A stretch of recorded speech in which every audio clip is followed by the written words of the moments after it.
नमस्कार, खबर में आपका स्वागत है। मैं हूं राघवेंद्र सिंह। आज हम बात करेंगे बारिश के मौसम पर। दरअसल बारिश तो शुरू हो चुकी है 1 महीने पहले, यानी सवा महीने पहले, लेकिन मौसम ने बताया था कि अभी सूखा है। दरअसल झमाझम बारिश कल से शुरू होगी मध्य प्रदेश में, और हम कहते हैं कि इसको नज़र ना लगे। उसकी वजह ये कि मध्य प्रदेश के लगभग 45 जिले ऐसे हैं जहाँ सूखे की स्थिति थी, और सूखे के हालात मध्य प्रदेश की आर्थिक स्थिति को भी बदहाल करने के संकेत दे रहे थे। आज इसी पर विस्तार से बात करेंगे कि 35 जिले ऐसे हैं जहां पानी अच्छा गिर रहा है। कल से आज तक अच्छी बारिश है। नर्मदापुरम में 4.2 इंच पानी गिरा है, और ये बताता है कि नर्मदा किनारे की जो बेल्ट है वहाँ पानी अच्छा गिरेगा। लेकिन नरसिंहपुर की बात करें, ये भी उसी इलाके में आता है, 2.5 इंच बारिश हुई है। राजगढ़ बात करें जो चंबल और मालवा के मुहाने पर है, वहाँ भी 2.5 इंच के करीब बारिश हो चुकी है।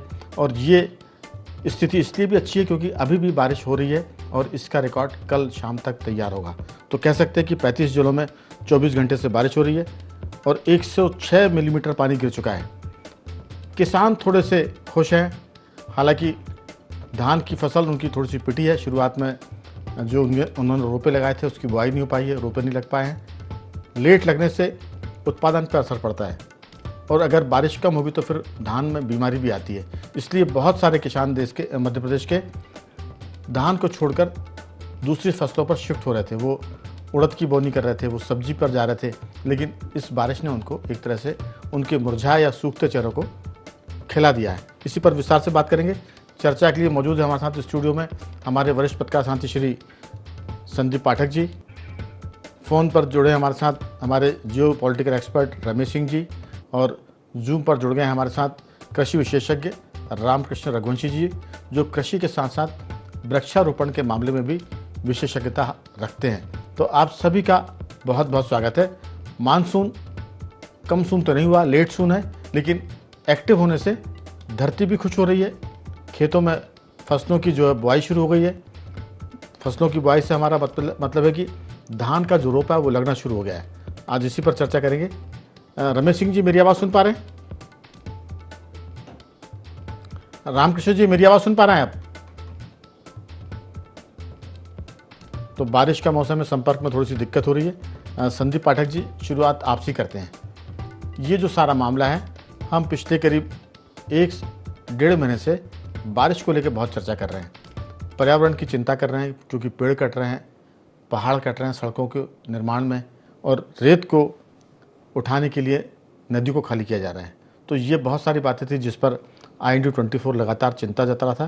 किसानों को विशेषज्ञ के जरिए ये भी संकेत दिलवा रहा था कि आप धान की खेती मत करिए, क्योंकि भले ही बारिश होगी लेकिन धान की फसल आपको नुकसान देगी।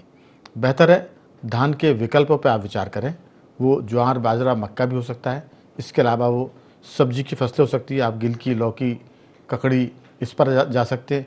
हल्दी की बुआई कर सकते हैं, धनिया लगा सकते हैं, मेथी लगा सकते हैं, और कृषि जो सब्जी के विशेषज्ञ से उनसे आप सलाह ले सकते हैं। क्योंकि किसान अगर सूखेगा तो फिर प्रदेश भी सूखेगा, और प्रदेश सूखेगा तो फिर देश की स्थिति खराब होगी।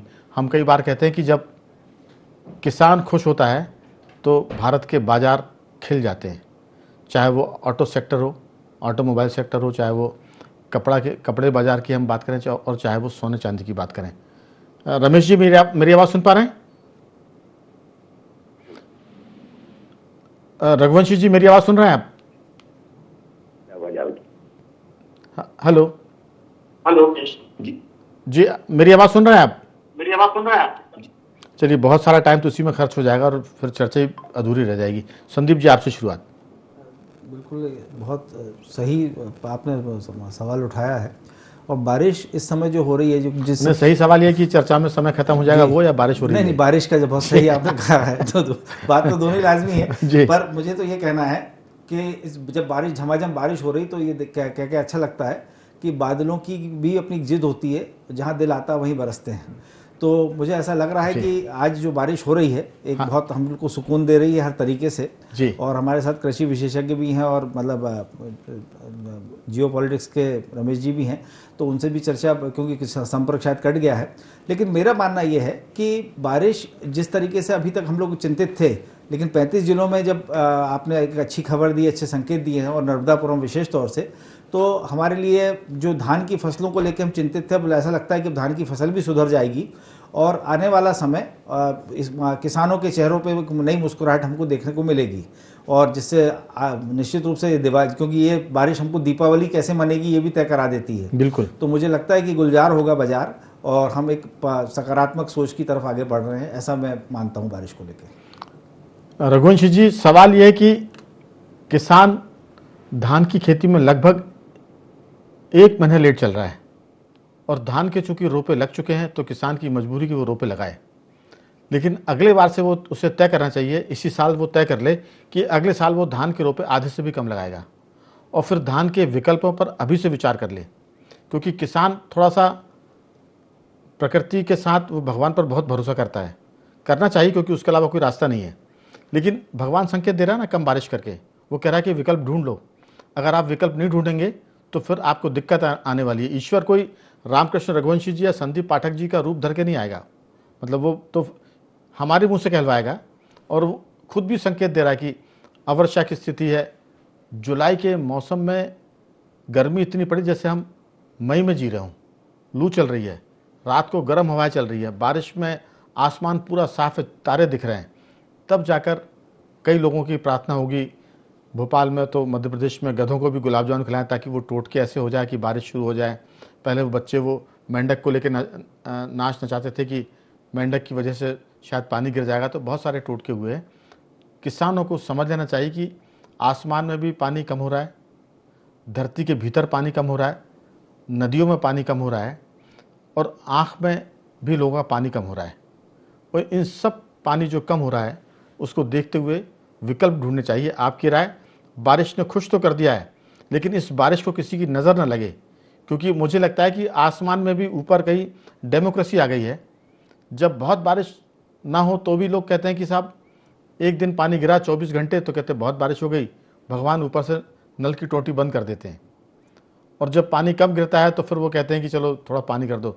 तो डेमोक्रेसी ऊपर भी है। हमें लगता है कि अब किसान ये ना कहे हफ्ते 10 दिन खूब बारिश हो कि भैया पानी बहुत कम है, सारे डैम भर जाएं, नदियों का लेवल ऊपर हो जाए, कुओं का नलकूप का लेवल ठीक हो जाए, तब जाकर थोड़ा कहें कि पानी कम करो, अभी तो पानी की बहुत दरकार है। आपकी राय? धान के क्या विकल्प होना चाहिए? फिर वृक्षारोपण में कौन से पेड़ लगाए जाने चाहिए? इसके अलावा फूलों की खेती भी कर सकते हैं। इसके अलावा आप कैश क्रॉफ्ट की बात करें तो सब्जियों पर जा सकते हैं जो जल्दी से लगती हैं, जल्दी से बिकती हैं और तुरंत आदमी के हाथ में रोज़, किसान के हाथ में रोज़ पैसा आता है। कैश क्रॉफ्ट है। आपकी राय? जी सर, जैसे कि आपने कहा कि सर की नजर ना लग जाए, इसी मंच पे एक डिबेट में हम शामिल हुए थे, उसमें आपने अल्लीनो की बात की थी और आपने ये भी कहा था कि ईश्वर करे हमारी बात गलत साबित हो जाए, तो ईश्वर ने हमारी सुनी है और बहुत अच्छी वर्षा हो रही है और इसमें हमारे किसान बहुत अच्छा काम ये कर सकते हैं कि ये भी एक किसान ने मुझसे पूछा था कि भाई पौधे लगाने का सबसे बढ़िया समय कौन सा होता है, तो मैंने उनसे एक उल्टा जवाब प्रश्न किया कि अभी आप ये बताइए कि बच्चे पैदा होने का कोई समय होता है क्या? जनवरी में भी बच्चे पैदा होते हैं, मार्च में भी होते हैं, दिसंबर तक 12 महीने होते हैं। तो ये तो बारिश का मौसम केवल उन लोगों के लिए है जिनके पास वाटर मैनेजमेंट, पानी की व्यवस्था नहीं हो, तो वो पौधे लगाएं तो वो पौधे सर्वाइव कर जाएंगे। ये उन लोगों के लिए गोल्डन चांस होता है, या मेरी भाषा में कहूँ कि जिनके पास थोड़ा समय कम है तो पानी देने की सुरक्षा नहीं कर सकते, उन लोगों के लिए बहुत अच्छा समय है। आप इसमें आप जो बाउंड्री है उस पे भी अगर आप पौधे लगाएंगे तो 4 महीने में उसका रूट जोन इतना डेवलप हो जाएगा कि अगले आने वाले समय में वो सरवाइव कर जाएगा। बीच में 2-3 बार आपने केयर की तो वो पौधे सरवाइव कर जाएंगे। और दूसरा एक चीज और मैं कहता हूँ, जो लोग जिनके पास जमीन ही नहीं है, जो आपके भोपाल में सिटियों में अपार्टमेंट में रहते हैं, वहां रहते हैं, तो उनका भी दायित्व बनता है। आपके घर में आपने जितना इस्तेमाल लकड़ी की है उसमें कहीं ना कहीं तो वनों का, वृक्षों का सहयोग है। तो यदि आपने 4 या 5 डबल बेड हैं आपके यहाँ, तो उसमें कुछ ना कुछ तो लकड़ी का सहयोग होगा। और लोगों को मैं इस आपके मंच के माध्यम से एक चीज से और मोटिवेट करना चाहूंगा, हो सकता है मेरी शब्दावली उस लेवल की ना हो, लेकिन आप ये मानिए कि जाना इस दुनिया से सबको है। अब इस दुनिया से आप जाएंगे तो आपको जाने के लिए अंतिम संस्कार में जो हमारे लकड़ी लगती है, कम से कम एक व्यक्ति को अंतिम संस्कार में 2 कुंटल लकड़ी लगती है साहब। और यदि वो 2 कुंटल लकड़ी के अगर हम कैलकुलेट करें तो कम से कम 10 पौधे तो वो लगा के जाए, ताकि ये कर्ज लेके हम आगे ना जाए और वायुमंडल के प्रति जो हमने ऑक्सीजन ली है उसका ऋण चुका जाए। तो ये बहुत सुनहरा मौका है और इस सुनहरे मौके पे हमने जो वनों से लिया या इस पृथ्वी माता ने जो हमें दिया उसको लौटाने का एक स्वर्णिम समय है। ईश्वर मेहरबान हो गया है, हमें जो डर था अल नीनो का वो भी खत्म हो गया है। तो अभी हर एक परिवार सार्वजनिक जगह पे लगा सकता है, जहां जगह मिले वहां कम से कम एक एक परिवार अगर 10-10 पौधों की जवाबदारी ले लेता है तो मैं नहीं समझता कि हम हरियाली सुंदरी बनाने का जो हमारा इस पृथ्वी को संकल्प है वो संकल्प को हम पूरा कर पाएंगे। इसलिए हर व्यक्ति को ये चाहिए कि हमने जितना उपभोग किया है, कहते हैं ना कि आपने बैंक से अगर 5,000 निकाले तो 5,000 वापस डालेंगे तभी तो बैलेंस बनेगा। तो अभी अगर आपने 10 पेड़ आपके घर में कुर्सी टेबल लकड़ी जो भी में यूज हुए तो उसका कैलकुलेशन करके मात्र 10-10 पौधे का संकल्प ले लीजिए तो ये धरती हरियाली सुंदरी की ओर चली जाएगी। और बहुत सारे किसान धान के ऊपर, जैसे आपने कहा, तो धान की क्रॉप को थोड़ा सा कम करके अभी हम दलहनी फसलों पे चले जाएं जिनमें बहुत कम पानी की आवश्यकता होती है, जो स्लोपी एरिया है जहाँ वाटर लॉगिंग नहीं होती है।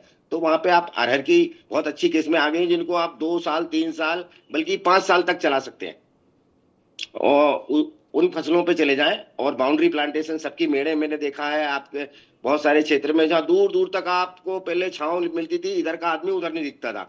अभी किसानों ने क्या शुरू किया कि मेड़ पे भाई मेड़ के पेड़ भी खत्म कर दो, तो उनको भी लगाने का स्वर्णिम समय है। आप बाउंड्री पे, मैंने कैलकुलेशन अभी गायत्री शक्तिपीठ में मेरा एक डिबेट था तो वहां उसको कैलकुलेट कराया था कि 1 एकड़ से आदमी 1 लाख रुपए कमाता है नॉर्मली, अभी जो हम परंपरागत जो कृषि कर रहे हैं उसमें। यदि आप बाउंड्री प्लांटेशन करते हैं तो सर उसका 10 साल में हिसाब करीब करीब 1.5 करोड़ से ऊपर जा रहा है, तो 15 लाख रुपए साल हो गए ना सर।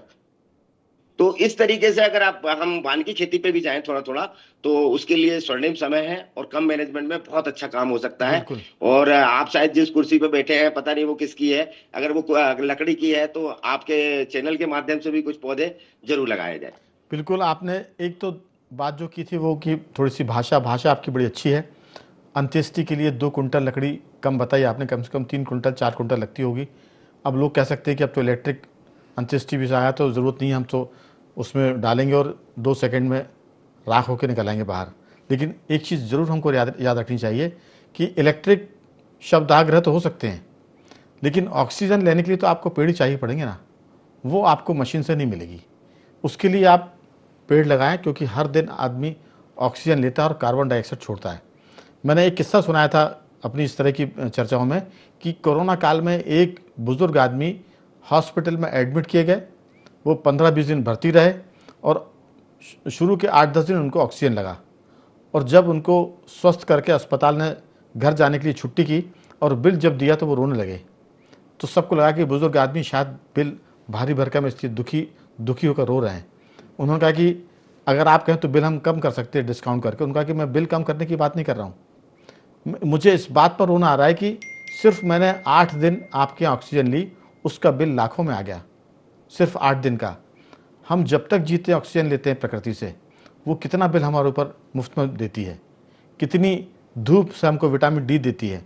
तो मैं इस बात पर रो रहा हूँ कि हम कितने नाशुक्र हैं, कितने कृतज्ञ हैं कि प्रकृति हमको ऑक्सीजन दे रही है, पेड़ों के जरिए छाया दे रही है, लकड़ी दे रही है, जिससे हम फर्नीचर बनाते, घर बनाते, चूल्हा जलाते हैं, लेकिन हम पेड़ नहीं लगाते हैं। आपने अच्छी बात की है, लोग पेड़ भी लगाएं। आपने अरहर की बात की, उसमें आपकी बात में जोड़ूंगा कि अरहर के आप जंगल लगा सकते हैं। पहले अरहर को आप लगाते थे और हर साल उसे काटते थे 8 महीने में, अब आप लगाइए, उसकी फलियां तोड़िए और अगले साल अगले सीजन में फिर आपको वो बिना किसी बुआई के उसमें पिछली बार से ज़्यादा फलियां मिलेंगी तुअर की, अरहर की। तो ये बहुत सारे विकल्प है जिस पर जाना चाहिए। रमेश जी, आप मेरी आवाज़ सुन रहे हैं तो आपकी राय, आपके इलाके में कैसा पानी है, किसान क्या सोच रहे हैं और आगे की क्या प्लानिंग है? मेरी आवाज़ आ रही है आपको? हाँ, आ रही है। हेलो, हाँ, आपकी आवाज़ आ रही है, बोलिए। हाँ, ये वर्षा जो है इसमें किसान की तकदीर लिखी होती है। इस साल मौसम विभाग की तरफ से जो अल नीनो की चेतावनी थी, उसकी वजह से ये डर था कि मौसम कमजोर रहेगा और वो बहुत लेट रहा। जो किसानों के रोपे थे धान के, वो बड़े बड़े हो गए थे और पानी नहीं गिर रहा था। लेकिन अभी पिछले 3-4 रोज से वर्षा शुरू हो गई है और इस समय वर्षा पर्याप्त हो रही है।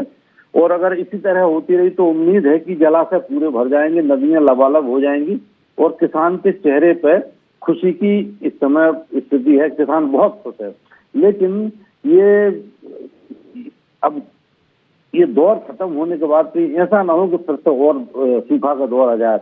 इसलिए किसान को इस समय तो खुश है, लेकिन भविष्य के लिए इसको मतलब ये इस बात पर ध्यान रखना होगा कि उसको सूखा प्रभावित जो फसलें हैं उनकी तरफ, जैसा कि आपने कहा था कि धान की फसल से एक तो पानी ज्यादा लेती है, पानी हमेशा चाहिए उसको, दूसरा उसमें आमदनी भी अब कम हो रही है, बहुत ज्यादा आमदनी नहीं है धान की खेती में, और तीसरी बात यह है कि सबसे बड़ा खतरा है इस धान की खेती का, ये जो वाटर रिचार्जिंग है इसको रोक रही है। वाटर रिचार्जिंग का इतना नेगेटिव इफेक्ट है कि हजार फुट की गहराई पे पानी चला गया है, भूगर्भ जो जल है। तो इस पे किसानों को सोचना होगा, किसान तो सोच नहीं रहा।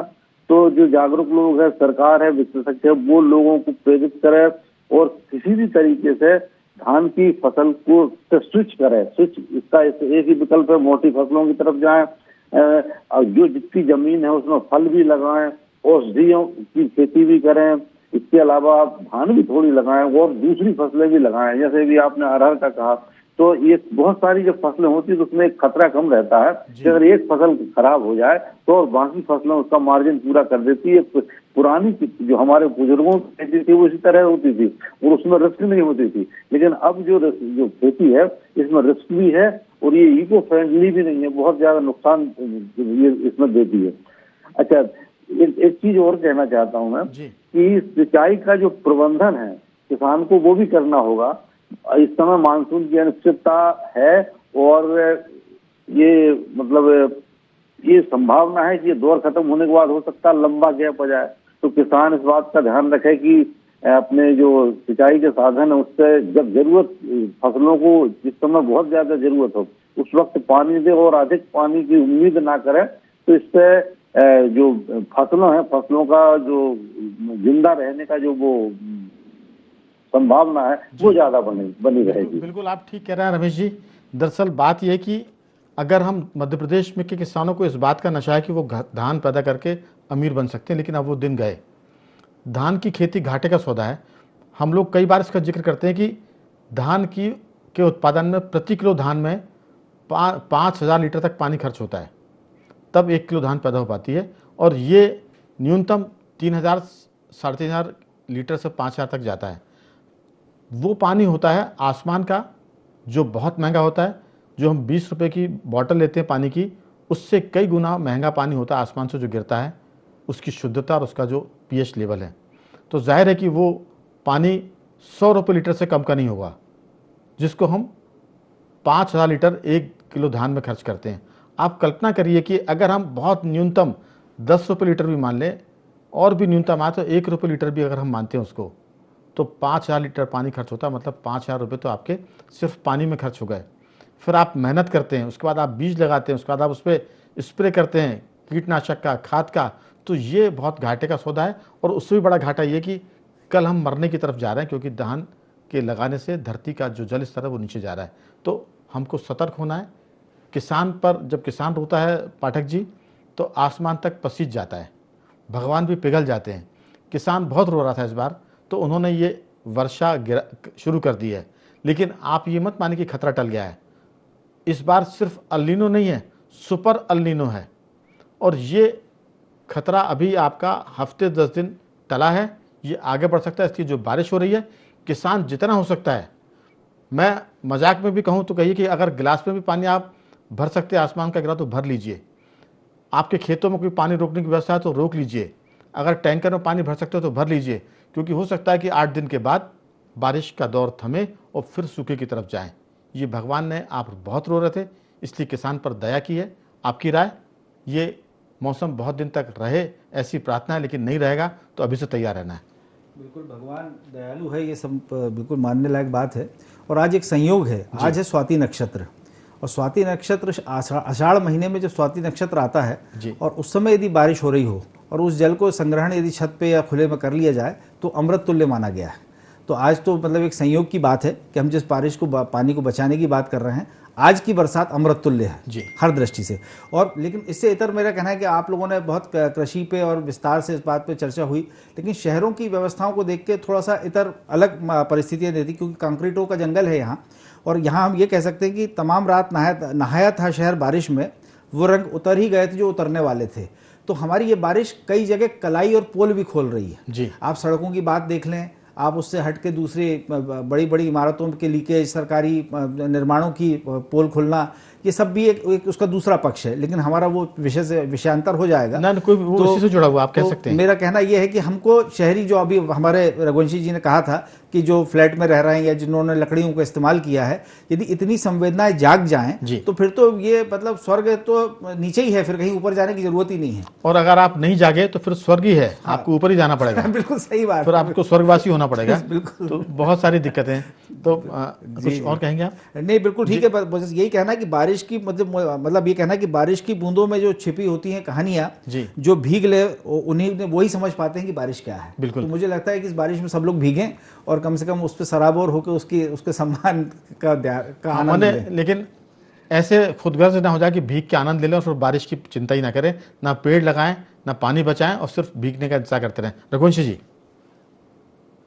मैं एक छोटी सी बात के साथ अपनी वाणी को विराम दूंगा कि सर, आपके मंच के माध्यम से एक और चीज जो आपने बहुत अच्छा विषय रखा है कि धान, जो बार बार धान की बात आ रही है, धान आपके लिए परमानेंट विकल्प नहीं है सर जी। आप ये सोच रहे कि आगे अभी हमारे पास धान की क्रॉप मिल गई जिसको ही हम करते चले जाए, तो इससे क्या है, मीथेन प्रोड्यूस होती है। और एक ही प्लॉट पे सेम एक ही क्रॉप का बार बार निरंतर आप अगर उसका रिपीटेशन करेंगे तो क्या होता है, उसको जो मचाने की प्रक्रिया होती है, जो धरती जो पोरस है जिसमें जमीन में छिद्र होके अंदर पानी पोरस होके जाता है, तो ये नीचे से सीमेंटीकरण हो रहा है। जब रोटावेटर चलता है तो उस पे सर 3 टन का प्रेशर पड़ता है 27 कुंटल का जी। अब 27 कुंटल का जब जिस जमीन पे प्रेशर पड़ता है, जहां से आप पैर के पगडंडी बन जाती है, उस जगह से अगर आप निकल के जाएंगे तो वो वहां क्या होता है कि आपने देखा होगा वहां से पानी अंदर नहीं जाएगा। और ये धान एक समय के आने के बाद में, जैसे कि आपके साथ सोयाबीन ने किया, हम बार बार कई समय से एक बार सोयाबीन लगाते चले आए, आखिरी में हुआ कि वो भांज होना शुरू हो गई। तो किसानों से भी ये निवेदन है कि अभी थोड़ा सा आप क्रॉप रोटेशन पे जरूर ध्यान दें और अंतर्वर्ती खेती की तरफ थोड़ा थोड़ा अपना रखवा जरूर बढ़ाएं। धान आपका परमानेंट विकल्प नहीं है, अन्यथा फिर एक दिन वही होगा जो पंजाब में हुआ फगवाड़ा में। वो सब परिचित है उससे कि वहाँ क्या हुआ था और कैसे कैसे वो रकबे वहाँ के खराब हुए, सॉइल किस तरीके से मिट्टी इस तरीके से केमिकल चले गए कि वो वहाँ पोरेसिटी भी और कैंसर का गढ़ बन गया। और फिर वहां से एक ट्रेन चलने लगी जिसको कैंसर ट्रेन के नाम से दुनिया जानती है, जो बीकानेर तक जाती है, उसमें कैंसर के अलावा कोई दूसरा पेशेंट नहीं जाता। तो अभी हम थोड़ा सा अगर अंतर्वर्ती खेती करेंगे तो ये जो बीमारियां हैं उससे पूरी तरह तो मुक्त नहीं हो सकते, लेकिन अब देर तो बहुत हो गई है, लेकिन थोड़ा सा बचाया जा सकता है। बिल्कुल। तो आप के चैनल के माध्यम से सभी से मैं आग्रह करना चाहूंगा कि एक जैसी खेती को रिपीटेशन में ना लाएं और बार बार धान का एक ही भूमि पे प्रयोग ना करें। जो गड़े बना के मैं देखता आ रहा हूं, आज ये कंडीशन है जिसके 10-12 ट्यूबवेल थे, वो 12 ट्यूबवेल में से मात्र 2 जिंदे हैं या 3 जिंदे हैं, बाकी सब सूख गए हैं। तो अभी नीचे जो पानी है सर, ये एक दिन का नहीं है, तो हजारों सालों का स्टॉक है जिसको हम लोग दोहन करके बपर रहे हैं। तो अभी ईश्वर ने मौका दिया है और कुछ हो सके तो जो बाउंड्री है वहां पे आप बांस के पेड़ लगाएं। बांस के पेड़ से एक सबसे बड़ा फायदा ये है, जो ट्यूबवेल सूख गए हैं वो पुनर्जीवित हो सकते हैं। बिल्कुल। ट्यूबवेल के चारों तरफ एक घेरा बना लीजिए, ठीक, आप एक बना 100 फीट की दूरी से, तो वो ट्यूबवेल भी जिंदे हो जाते हैं। ये हमने प्रयोग करके देखा है, तो किसान भाई इसका प्रयोग कर सकते हैं कि थोड़ा सा बैम्बो बांस की फसल भी लगाए, क्योंकि ये बांस की बहुत लंबी कहानी है, बचपन से लेके आखिरी समय तक ये भी किसान को काम आता है। बिल्कुल। एक बात और है रघुवंशी जी, गाय भी पालें। कल के दिन गाय का गोबर, गाय के बगैर तो कृषि अधूरी है सर। गाय इसलिए पालें क्योंकि कल के दिन, कल से मेरा मतलब 2-4-5 सालों में गाय का गोबर 20 से 25 रुपए किलो बिकेगा, गौमूत्र बिकेगा, क्योंकि वो शुद्धिकरण में आपके शरीर के नहीं, आपके घर के नहीं, आपके खेतों का शुद्धिकरण करेगा। तो गाय जरूर पालें, गाय पालने की आदत फिर से बनाएं। रमेश सिंह जी, आपकी छोटी सी टिप्पणी चाहेंगे कि धान की खेती करने में 1 किलो में 5,000 रुपये का खर्च आता है सिर्फ पानी का। हम जब खाद बीज पर जाते हैं तो उसमें भी खर्च आता है, इसलिए गाय पालें, बारिश का पानी बचाएं और धान को तोबा करें। इस बार जितना भी रकबा आपका आधे से कम वैसे ही हो गया है, अगले बार भी इसको आधे से कम पर जाएं और दूसरी फसलों की तरफ जाएं जो मोटे अनाज की होती है, सब्जी पर जाएं, फल पर जाएं और पेड़ पौधे लगाएं। आपकी बहुत संक्षिप्त टिप्पणी। राघवन जी, अनाज और पानी दोनों जहरीले हैं, मतलब इस खतरे को ना आम आदमी समझ पा रहा है और न सरकार इस पर ध्यान दे रही है। सरकार जो विशेषज्ञ लोग हैं वो तो समझ रहे हैं, लेकिन सरकार का ध्यान नहीं है, आम आदमी इसको समझने के लिए तैयार नहीं है। आज रमेश जी रुकूंगा मैं। सरकार तो वो चीज़ है कि जब आग लगती है मई के महीने में तो जुलाई में पानी भेजती है, तो सरकार तो समझेगी लेकिन बहुत बाद में समझेगी, तब तक एक पीढ़ी बर्बाद हो जाएगी। जी, मैं एक डॉक्टर के पास गया था, वो बता रहा था कि 10 मरीज में से 9 मरीज ऐसे आते हैं जिन्हें पेट की बीमारी होती है, गैस की या किसी की। इसकी वजह यह है कि जो जहर जा रहा है रसायनों का और केमिकल्स का अनाज में और पानी में, वो व्यक्ति के शरीर की जो श्लेष्म झिल्ली है खाने की, उसमें जाता है। खून के जो श्वेत और लाल रक्तकणिका है उनमें जाता है, उनके माध्यम से शरीर के डीएनए में जाता है। पूरे डीएनए की संरचना बदल रही है, कोशिकाएं बदल रही है। तो ये जो खतरा है इसका किसी को एहसास नहीं है, लेकिन भुगत सब रहे हैं। तो हम, आपने कहा गाय का, तो गोबर अगर अनाज में जड़ों में जाता है तो वो गोबर अनाज में और पानी में जाने के बाद उसके जहर को खत्म कर देता है, और जब वो शरीर के अंदर जाता है वही गोबर अन्न के रूप में। बिल्कुल रमेश जी, समय कम है, मैं सिर्फ इतना जोड़ूंगा कि ऐसा नहीं कि हम जो बातें कर रहे हैं वो किसान नहीं जानता। किसान गाय को पालना भी जानता है, गाय के पालने के लाभ भी जानता है, वो ये भी जानता है कि खेत में पानी रोकने से ट्यूबवेल रिचार्ज हो जाएंगे। लेकिन जो नया किसान है वो पढ़ा लिखा तो है लेकिन उसमें अकल कम है, उसको परंपरा नहीं पता है, लेकिन वो सबसे ज़्यादा ज्ञानी मानता है। पुराने किसान कभी भी गेहूं की फसल को 2 साल के बाद बदलते थे। एक खेत में अगर चने की फसल लगा दी तो वो 2 साल के बाद उसको बदलते थे। अगर तुअर मसूर अलसी लगाई तो उसको बदलते थे। लेकिन ये नया किसान है, ये धरती की छाती में छेद कर रहा है, छलनी कर रहा है, ट्यूबवेल के बाद ट्यूबवेल बोर कर रहा है, क्योंकि ज़मीन का पानी सूख रहा है, लेकिन धान लगाना वो बंद नहीं कर रहा है। इसलिए लोग इससे धान से शिफ्ट हों, गाय बैल पालें, और बहुत सारी बातें ऐसी जो उनको करनी चाहिए। तो कुल मिलाकर मध्य प्रदेश के 35 जिलों में झमाझम बारिश है, किसान खुश है, लेकिन ये खुशी का मतलब ये नहीं कि संकट टल गया है। 8 दिन बाद फिर सूखे की स्थिति बन सकती है। तो जितना पानी गिर रहा है उसे बचाएं, सहेजें और नई प्लानिंग करें। बखबर में आज इतना ही। बने रहिए हमारे साथ और देखते रहिए IND24।